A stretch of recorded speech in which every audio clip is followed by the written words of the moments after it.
Social মিডিয়ায় trending Ghibli Ghibli image converter.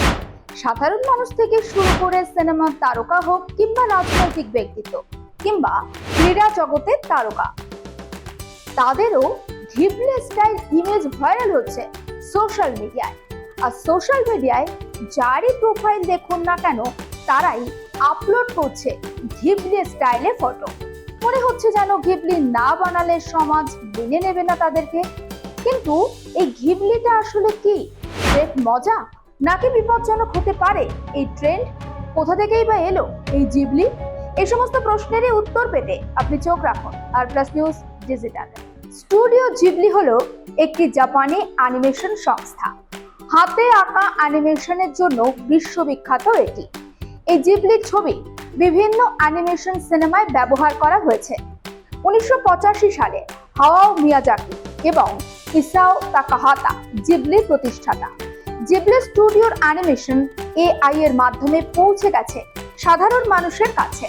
Facebook, Instagram, এমনকি x এর মতো সোশ্যাল মিডিয়া প্ল্যাটফর্মগুলিতেও জিবলি স্টাইলের বহুল ছবি দেখা যাচ্ছে বা ছবির একেবারে বন্যা বইছে আপনি বলতেও পারেন।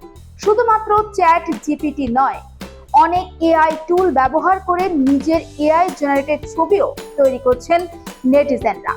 তারপর তা সোশ্যাল মিডিয়াতে পোস্ট করে গা ভাসাচ্ছেন ঘিবলি জিবলি ট্রেন্ডে। মজার ছলেই এই ট্রেন্ডে সামিল হচ্ছেন লোকজন। কিন্তু এই ঘিবলি জিবলি যতটা মজাদার ততটাই বিপজ্জনক হতে পারে। স্ট্যাটিস্টার একটি প্রতিবেদন বলছে, ফেশিয়াল রেকগনিশন প্রযুক্তির বাজার 2025 সালের মধ্যে $5.73 বিলিয়ন এবং 2031 সালের মধ্যে $14.55 বিলিয়ন পৌঁছাতে পারে। ফেসবুক বা গুগলের মতো বড় কোম্পানিগুলো এআই মডেলগুলিকে প্রশিক্ষণ দেওয়ার জন্য ব্যবহারকারীদের ছবি ব্যবহার করছে বলেও অভিযোগ উঠেছে ইতিমধ্যে। পিএমআইস এর মতো ওয়েবসাইটগুলো যে কোনো ব্যক্তির ছবি আপলোড করে তার সম্পূর্ণ ডিজিটাল ব্লুপ্রিন্ট বা ফুটপ্রিন্ট বের করতে পারে। আর এই সমস্ত এআই জেনারেটেড ছবির ফলে স্টকিং, ব্ল্যাকমেলিং এবং সাইবার অপরাধের ঘটনা আরও বাড়তে পারে। তথ্য ফাঁস, পরিচয় এবং সেই পরিচয় চুরিও হতে পারে। সাইবার জালিয়াতির মতো সমস্যা এড়াতে অবশ্যই সতর্ক হতে হবে ব্যবহারকারীদের। কোনো এআই অ্যাপে নিজের ছবি আপলোড করার আগে ভালো করে ভেবে চিন্তে তারপর আপলোড করুন। তার পাশাপাশি বিশেষ সতর্কতা অবশ্যই অবলম্বন করুন। এবার এক নজরে দেখে নেওয়া যাক ঠিক কি কি সতর্কতা অবলম্বন করলে আপনি সাইবার জালিয়াতি থেকে বাঁচতে পারেন। অবিলম্বে এআই অ্যাপে নিজের ছবি আপলোড করা বন্ধ করতে হবে। সোশ্যাল মিডিয়ায় হাই রেজলিউশনের ছবি আপলোড অন্তত না করাই ভালো।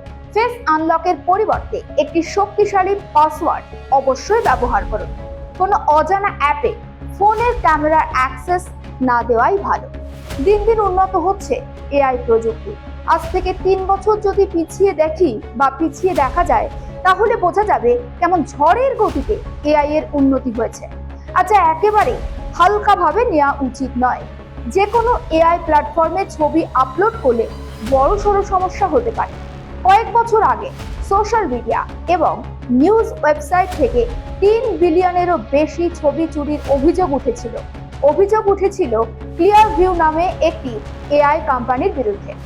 ওই তথ্য পুলিশ এবং বেসরকারি কোম্পানিগুলোর কাছে বিক্রিও করা হয়েছিল এবং সেই জল্পনারও ঝড় উঠেছিল। শুধুমাত্র যে এখানেই শেষ এমনটা নয়। 2024 সালে অস্ট্রেলিয়ার আউটাবক্স কোম্পানির তথ্য ফাঁসের অভিযোগও সামনে এসেছিল। 10 লক্ষেরও বেশি মানুষের মুখের স্ক্যান, ড্রাইভিং লাইসেন্স এবং ঠিকানা চুরি হয়ে গিয়েছিল। তারপর হাজার হাজার মানুষ সাইবার জালিয়াতির শিকার হয়েছেন। ওই তথ্য ফাঁসের কারণে এই সাইবার জালিয়াতির ঘটনা ঘটেছে বলে মনে করেন তদন্তকারীদের একাংশ। তাই সোশ্যাল মিডিয়া অবশ্যই ব্যবহার করুন, কিন্তু সাবধানে। ট্রেন্ডে গা ভাসাতে গিয়ে নিজের বিপদ অন্তত ডেকে আনবে না। এমনই অন্যান্য খবরের জন্য নজর রাখুন আর প্লাস নিউজ ডিজিটাল।